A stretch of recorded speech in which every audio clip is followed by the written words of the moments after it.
In the cold silence between Earth and the moon, every word mattered. Every breath, every heartbeat, every signal that crossed the void carried human lives within it. Before the first astronaut ever set foot on lunar soil, before one small step echoed through the airwaves, an invisible web of technology had to be built, a lifeline connecting humanity to the unknown. That lifeline was the Satellite Relay Network, a global communication system unlike anything the world had ever seen. Without it, the Apollo missions would have been deaf and blind. Without it, Neil Armstrong's voice would never have reached Earth. This is the untold story of how we spoke to the moon, and how a handful of satellites and engineers made the impossible possible. When John F. Kennedy declared that America would go to the moon, he wasn't just issuing a challenge of engineering and courage. He was setting a technological deadline against the impossible. Reaching the moon meant crossing nearly 400,000 kilometers of empty space, and then somehow maintaining a continuous link between spacecraft, astronauts, and Earth. In the 1960s, the world's communication systems were primitive compared to today. There was no global internet, no digital satellite constellation, no reliable long-distance transmission that could handle the complex demands of live data, telemetry, voice, and video. The Earth itself was a problem. When a spacecraft moved around the moon or across Earth's horizon, the line of sight to a single ground antenna was broken. Signals dropped. Communication vanished.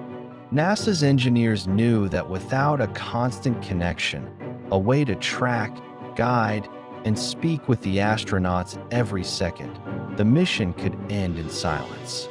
And silence, in space, meant death.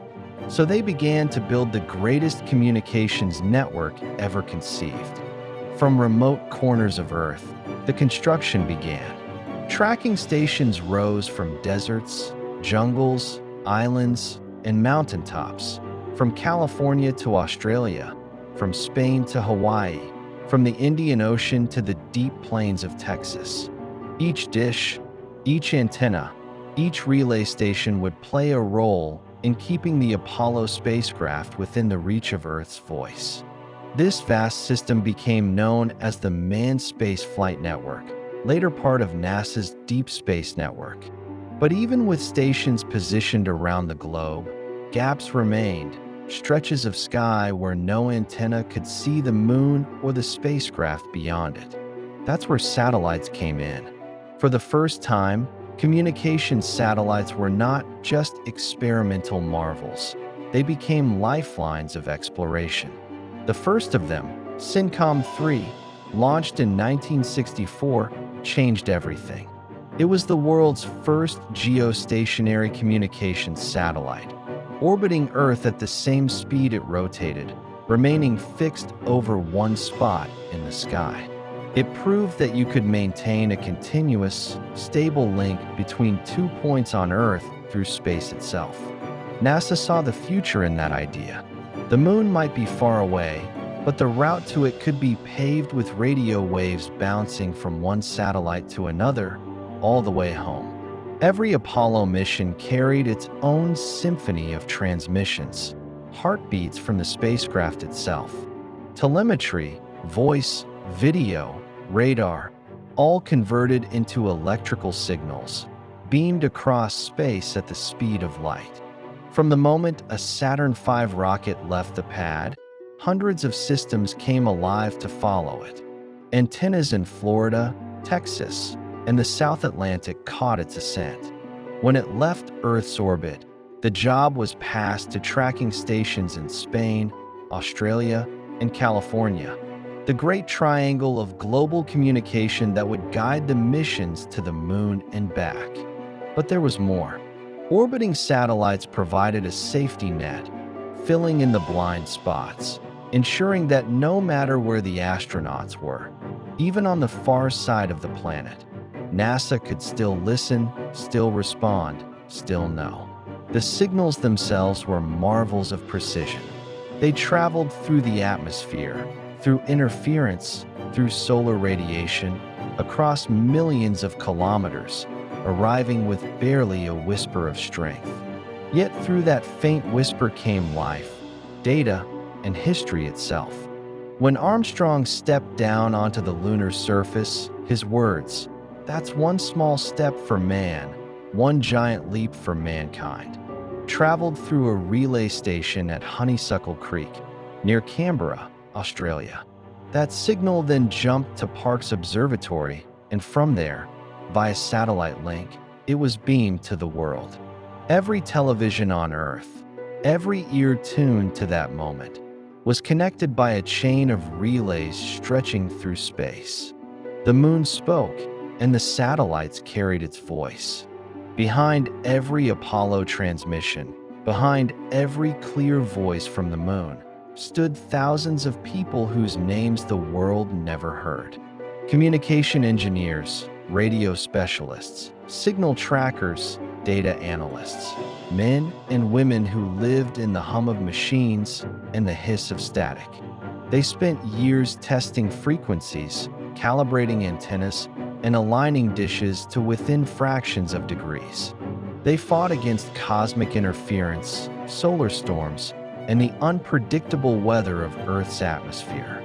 They sat in windowless rooms, staring at oscilloscopes and blinking lights, translating chaos into clarity. When astronauts spoke, they were the ones who made sure the world could listen. When something went wrong, it was these engineers who kept the line alive, who rebuilt links in seconds, who carried the weight of silence like a physical pressure. Without them, Apollo would have been a silent movie, a journey we could only imagine, never witness. The Apollo missions weren't just American triumphs. They were global collaborations. Tracking stations in Madrid, Goldstone, and Canberra formed the heart of the communication triangle, but they relied on international partnerships across continents and oceans. Ships equipped with massive antennas floated in remote waters to catch fleeting signals when land stations couldn't. Airborne relays circled the skies, bridging gaps when the spacecraft moved behind the moon. The signal's path was never simple. A word spoken on the lunar surface might travel from a backpack radio to the lunar module, then up to orbit, back to Earth, through a ground station, up again to a communications satellite, and finally down to a television studio. All of that in less than a second. It was an orchestra of precision, a planetary heartbeat synchronized by human ingenuity. And for those who worked within it, each mission was a fragile miracle of timing, coordination, and faith.